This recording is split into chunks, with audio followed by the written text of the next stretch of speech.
and that's gonna be Pikel up there, who I'd really like to just sneak up on, because if I could just not wake up any of the poor tortured spirits. Oh, dang it, I woke one up. Here's what we're gonna do. You, friend, come in with me. Do you follow? You do. Oh, but can I get away from you now? Maybe I didn't think this through. Turns out I can. Just get lucky. It's that easy.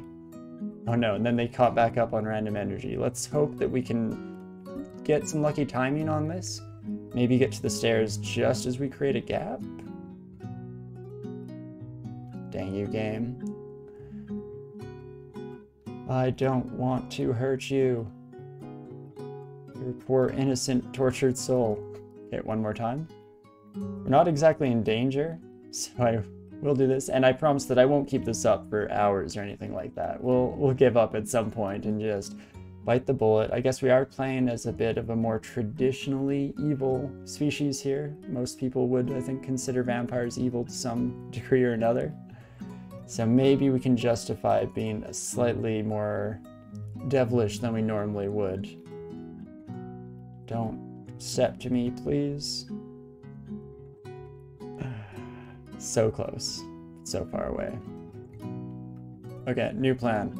We're keeping you alive, but we're just gonna go back down to the same stairs that we came up. Oh, Sky Beast, what fun. So we're gonna go to these same stairs, and we're gonna have to just try and fight Pikel. Sorry to say it, and I'm sorry if this vampire has any issues due to this plan, but gotta do what you gotta do, unfortunately. Vampires are the mosquitoes of the humanoid world. Oh, then definitely not too bad to swap them, hey? Even though I know that some people might disagree on that. Oof, oof. One of my older sisters is exceptionally pacifist and wouldn't even kill mosquitoes.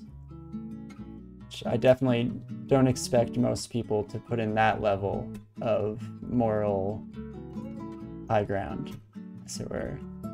But okay, doing a little more chasing around here, just trying our best to isolate Pikel, if possible. Okay, we did isolate Pikel, but we are still surrounded, unfortunately. Come on, Pikel. Keep up, please. I'd really like you to be the one in the lead here. Nice. Okay. Now, we've gone this far on our own self-imposed random rules that we follow here. And so, I think I'm going to switch over to using a net here. Only 53% chance to hit, which isn't great, mind you. But if we do hit, should allow us to take Pikel out post-haste. Unfortunately, not so much. Let's take a look, shall we?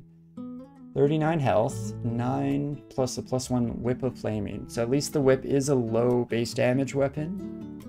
But this could turn sour very quickly, mind you. We can also take another quick look at our potions. We have a lot of brown potions. That could mean some lucky heal wounds or cure potions. So maybe, just maybe, let's try and land some poison hits on Pikel. Keep an eye on our health. I think we're still just barely in one hit range, but could technically survive. Perfect. Now we'll let that poison play out a little bit. Where did you come from, Jelly? Excuse me. You weren't supposed to be here. Well, that changes things just a wee bit. Hopefully they don't notice us. They are just in that passive wander mode. And we are going into the unknown. So now if we run into something, I totally deserve it. Unlike that jelly that came out of nowhere, just drawn to the noise. And there we go. Managed to banish the lemur from this earthly plane, give them back into the peace and serenity of an afterlife. The things we do for the poor tortured souls of the dungeon. But I'm glad that it worked out and that I didn't get myself killed following, again, just my silly self-imposed rules. Natasha is alive and the lemurs were freed to their afterlife fate. Love to see it. I should also have gone back and made sure to pick up our nets, but I guess that will come in due time if... No, it has not happened ambiently already.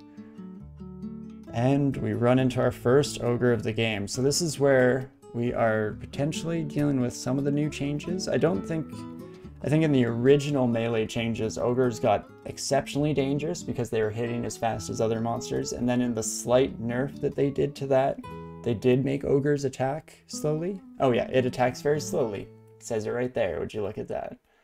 So that is good to note at the very least. Could maybe try and soften it up with some javelins. Let's try a couple more, shall we? And in fact, this is actually going fantastic so far, even with our minimal training. So I'm willing to risk it for a couple more hits here. Perfect. And not too bad. First ogre down for the count. And we managed to not mulch any of our javelins on top of that, which you love to see. Of course, a jelly turns out to be the much scarier monster here as we get some unlucky corrosion. Let's take some steps around the pillar, just letting that effect wear off, because there's almost no chance that we're going to be hitting this buddy with a -8 modifier. Risk it for the biscuit? Indeed, Enon. You gotta, is the thing. Especially, it's always about weighing the options, because at a certain point, if you just keep running away from absolutely everything that's even a mid-level threat, you're going to be so far behind in experience that it does run the risk of a vicious downward spiral. So any place we can, maybe just risk a little bit. May as well try our best. Okay, we got lucky with the orc pack here in that it didn't come with any priests, because I did kind of stupidly stumble into the whole thing when I probably should have started dragging them back a wee bit earlier in our journey here. But all good. Let's just bring all of our new friends up this way. This is where some of the new hit patterns might become relevant, so we want to hopefully luck out with our attacks from those buddies, because they will be attacking a bit more regularly at the very least. Okay, come on. First, second sneak attack. Nice. Finally seem to see a couple of the dividends play in from our skill training there. And in fact, let's take a look at our skill training. Stealth is already up to 9.2 with that +5 aptitude, which is absolutely ridiculous. If we look at our stealth score at stealth, it's 4 pips already. Not too bad. I think if we actually go vampire mode, we get stealthier too. That was one upgrade that I forgot to go over in our brief intro to the species here. And, normally I'm trying my best to avoid most ghosts at this stage in the game, but they do count for unique harvesting. So especially a ghost like this, an octopode is a decent one because they aren't going to have good AC with the lack of armor, especially this early on. They wouldn't have had time to get themselves a good shield or a good set of rings. So this does seem like a fight that we'd want to take. We have more health than them, and we should be dealing more damage than them as well. They do have constriction, which is important to potentially take note of. But this might be one of the easier ghosts, all things considered, at least relative to some of the others that we may find. So I'm so sorry, 13 Orf, but your ghost has gotta go. And perfect. Yeah, the unique harvesting category of the tournament, where you get a point for each unique that you find along your journey in the dungeon, counts for up to 4 player ghosts, I believe, so we can try our best to get those out of the way at some point early on here. Or at least in the early stages of each of our run, where again, we're hopefully dealing with slightly weaker ghosts. If we're lucky, that is. And we're definitely off to a half-decent start. We have the second spellbook here. And this one looks very fitting for our character, because we have Necromancy and Hexes, I believe, are both skills or spell schools in which we have a decent aptitude in. We can even take a quick look. Hexes are +4, and Necromancy is +1, so not incredible, but still good. Even Transmutations being +1 that actually fits beautifully with everything that we found so far. That's pretty awesome. Vampiric Draining might be a half decent thing. I actually have a greater appreciation for slow now. In my single genie game that I've played, it was as a hedge wizard, just the kind of standard all-around wizard background. And because I started out with each of the starting spells just ambiently memorized, and I wasn't able to find or get many good spells in the first few level ups on the run, it made me finally be forced to use slow in order to get myself out of tricky situations. And so for the first time ever, I realized that it's actually a pretty great spell for a lot of stages in the game. It kept me alive through like the first hydras that we ran into, things like that. Especially, I think one of the early spells that I got off of that genie was Yara's Violent Unraveling, which takes any buffs or debuffs on you or your enemies and causes them to explode. So that was exceptionally useful to just slow enemies, take steps back, and then blow them up, or some decent AoE damage as well. That is just to say that that greater appreciation of the slow spell does make me a wee bit more interested in picking it up on this run as well. So our sneak score being high enough that everybody just wanders around looking like complete idiots. Okay, come on, don't wake the iguana. Perfect. Really hoping to get as many sneak attacks as we can just to simplify things a bit. And I also just realized there, even though I thought about it earlier because we missed a poison dart stack on an earlier floor, we never did our auto pickup settings. Probably important, or potentially important, I guess, to be a little more accurate about the whole thing. Let us turn some of these on, shall we? At least darts, because those can come in handy, especially in the early game here, especially since we already have some throwing skill and we have a decent stealth skill as well. So let's turn all the usuals on here, and perfect. One of the other small things that I'm just getting used to playing with web tiles here is the fact that occasionally I experience little pips of lag, and it causes you to queue up actions. So if you're not careful and you think that it's just like a mistake on your end, or you're, alt tabbed out or something like that, you can find yourself just accidentally sprinting through a room as all the queued actions suddenly pop off at once. Not too bad of an issue with the North American servers, in my experience, my limited experience, I should say. But especially during tournament time, we're probably sitting at pretty high player numbers relative to the rest of the year, I'm sure. Okay, again, don't wake the iguana. Perfect. Love to see it. And there we go, the new null sprite, hey? It's D6, so it's not as scary as it could be for sure. But I will take this buddy backwards, and this is maybe where we'll start using a couple of these poison darts we picked up. It's nice to soften up these buddies before they have a chance to even get near us. In fact, even better, get it completely taken care of and wiped out. What about you, Ice Beast? You're resistant to poison, so that's unfortunately not quite as much of an option, but should still be doable to take you out. So maybe for this we'll use our javelins, hoping not to mulch any of them, as we are in short supply here. And even though we're not training any throwing yet, it's still a very solid early source of damage and piercing damage, which in its own right is incredible in many departments.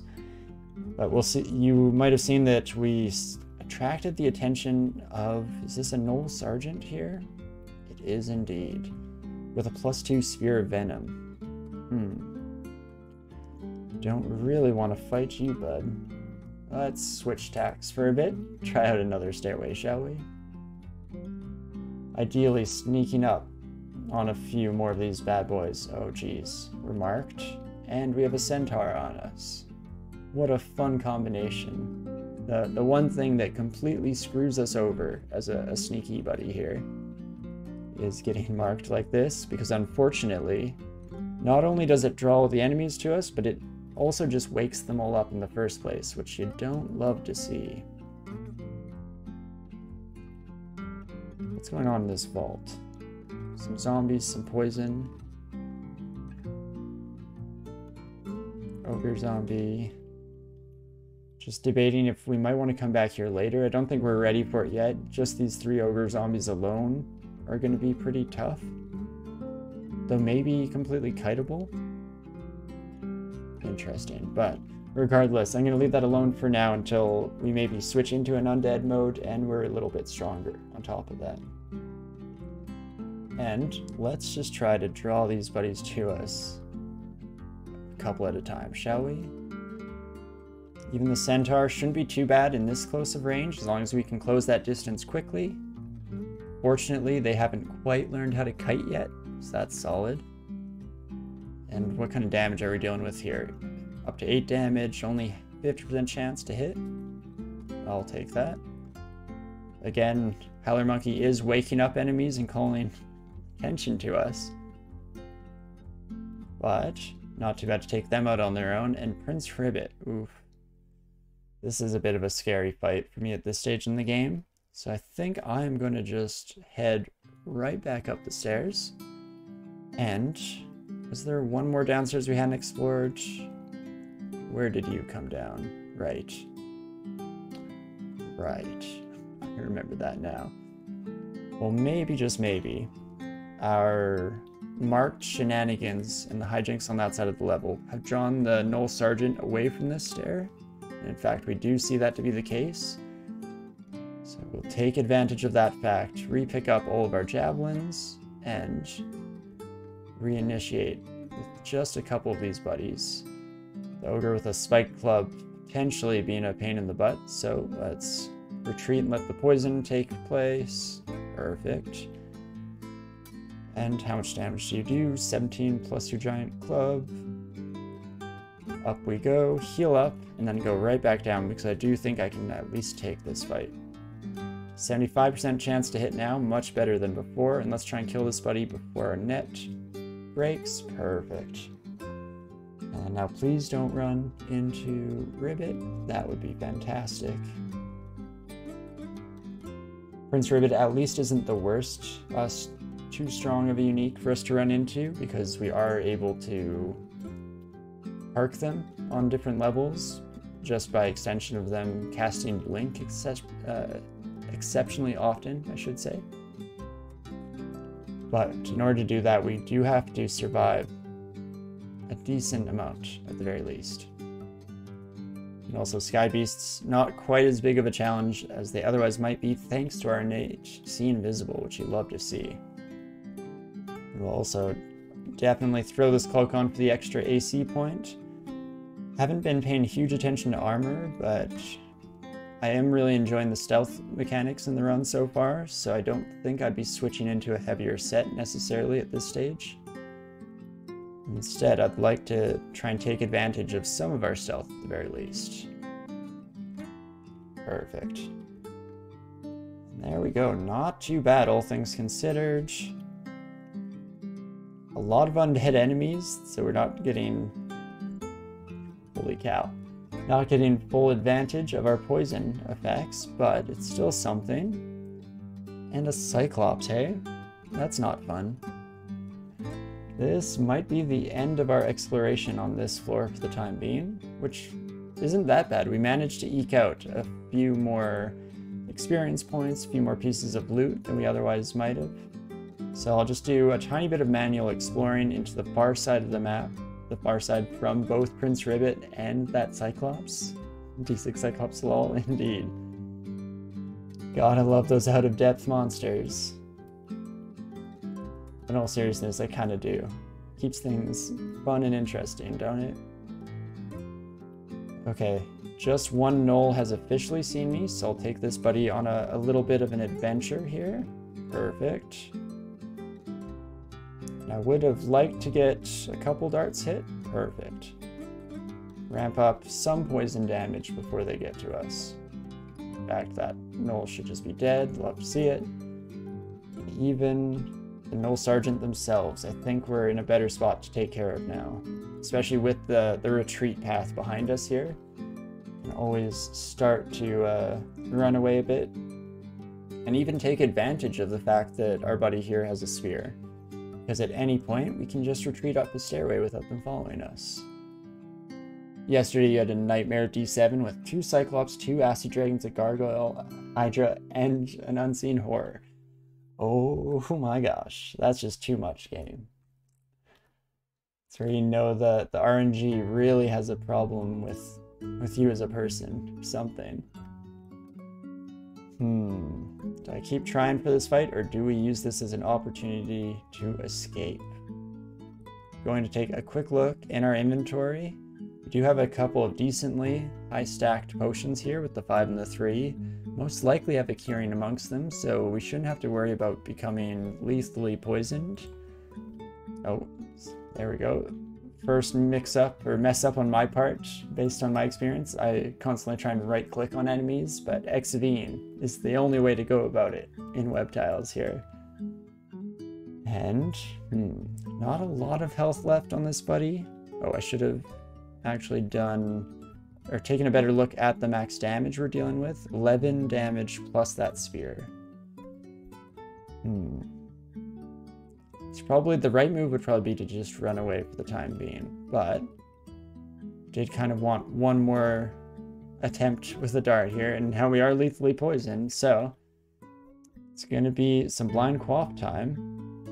Potion of flight, fun stuff. Come on, game. Don't screw me here. Okay, we turned into a tree. So turns out I might lose my vampire due to my own hubris here, which is a good way to lose the first character of the day. You know, you gotta mix things up a little bit, but not quite ready to give it up. We have a few more potions here. We have a gray potion, an inky potion, ruby, emerald, and a bubbling silver. Green could mean life, could be valid, or it could be Indiana Jones and the Holy Grail situation, where we want to go for the plainest potion, and because that's the one that's going to save our lives here. Let's do it. Holy cow. I went for the gray potion. It was a potion of curing. We feel better, and the gnoll dies to the poison. Just like we planned. Not a single doubt in my mind. I was just, you know, joking around when I said that that was the end of our run here. Just completely fooling around. I, of course, knew how it would end. Don't get me wrong.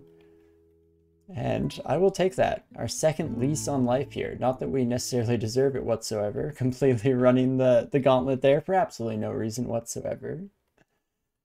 You were about to type your bean, you looked at health bar and just couldn't leave. Well, I'm glad you stuck around. Maybe your presence was the luck that we needed in order to roll into that. But sounds good. I'll see you in a bit. Hopefully not die before Ned gets back. Ideally. It's kind of nice when people have to step away from their keyboard for a bit. It gives me an extra little layer of pressure so that we maybe play a little bit better, not risk it for no reason like we did there. Because again, we could have just gone upstairs, healed up to full, gone to a different downstairs, restarted the fight. That's what you do, kids, in the future. Don't do as I do, just do as I say, you know? I don't deserve to be alive. I should make my vampire dead as tribute to the DCSS gods. Not wrong. And I know you say you kid, but you really don't have to be kidding there because you're completely correct. I think I might hold off for a split moment or a little bit here on turning myself undead because I do find myself running into survivability issues when I do so. Even though, it makes us stealthier. Dang it. Come on brain. Of course that's the route that the game would take you on. Should have excluded the door and then clicked there, or just done it manually, one or the other. But, let's try it out, shall we? So I'm gonna go bloodless, and if we take a look, we are immune to poison. We can now heal ourselves with our bite. Okay, so that's good to know. Frail is, yeah, minus 20% HP, so that's where we are quite a bit squishier. We no longer regenerate naturally. So there we go. Those are the the main things here, but our stealth is absolutely incredible at the moment. So, maybe, just maybe. Dang it, dang it. Stop waking up your friends. Alack, alas. No luck for us in terms of sneaking up on the Orc Warrior here, because the Orc Warrior is the one that I'm most afraid of out of everyone that we came across in that chamber. Especially with a glaive like that. It's not what you want to see at this point in the game here. They're going to be attacking exceptionally fast, relative to what we're used to at the very least. Okay, Orc Warrior, you follow? No, perfect. We did manage to lose the warrior. That's good. Let's maybe try and come across them from another angle here. Oh, that's not great. That's not how I wanted to come across you, friend. Not right next to you. Ideally with some safe distance. So we retreat for the time being. Head to the other stairs that we know, actually. Ribbit, please just step back, sir. Thank you. And we can try our luck one more time here. Hopefully. There we go. That's a much better position to find ourselves in for this encounter.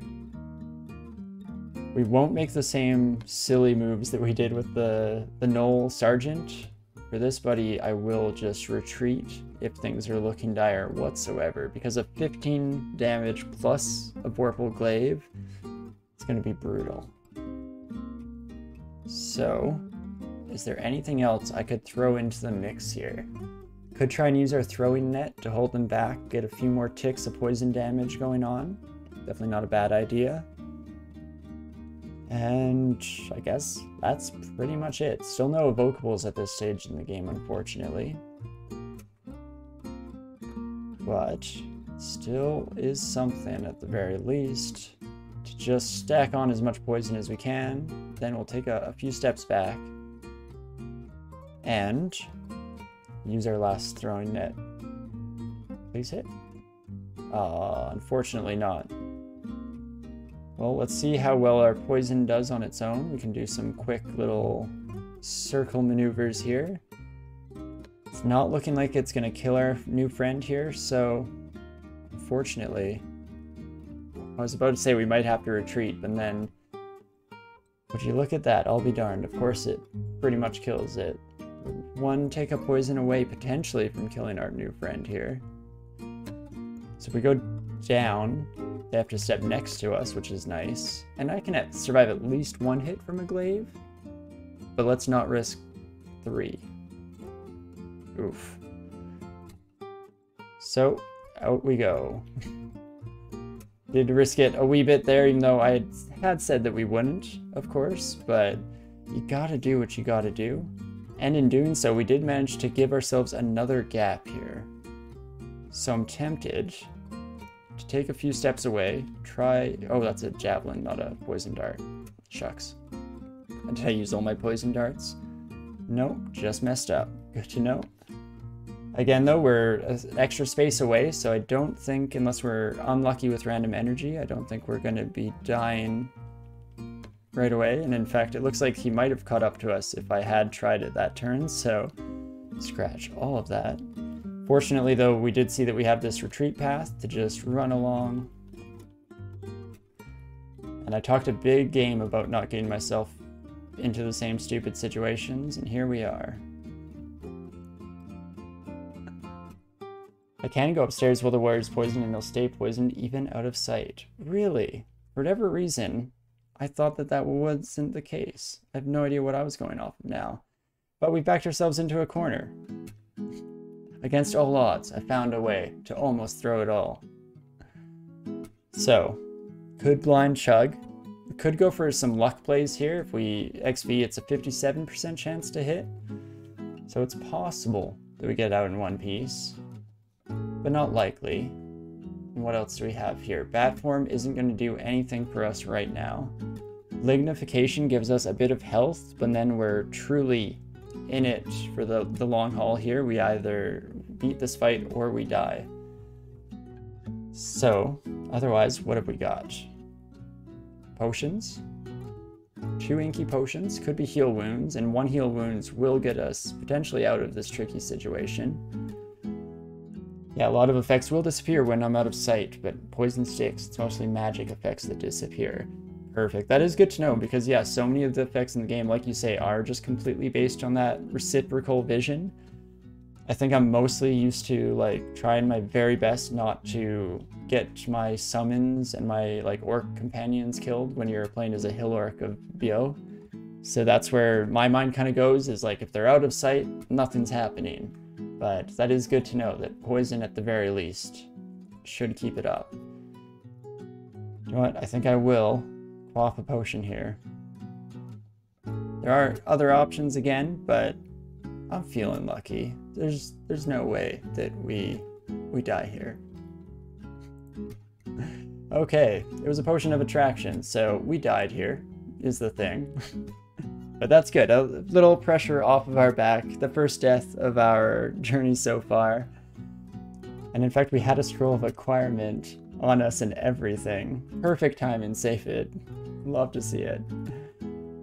But unfortunately, yes, our vampire hunter that we were playing in order to potentially get some Nemlik's choice points here didn't go so well. And in fact, all completely due to my own fault. I fell for the exact same thing twice, even though I was saying actively at the time, I'm not going to do that again. There's no way I do that again. And then we did it. So, great start. Beautiful. But it still is perfect timing in many ways because it will allow us to definitely fit in another run here and see what else we can kind of have fun. Good run, stealthy characters are difficult to get up and running. Yeah, especially since for me, I know my vampires, the only ones I've ever gone up and running are spellcasters and mostly ice elementalists. That's my go-to option for vampires at the very least. Hunter's not the worst. Starting out with those nets is kind of nice, even if you don't lean into your background whatsoever, but not absolutely ideal, which is usually what you want with a vampire, I would say.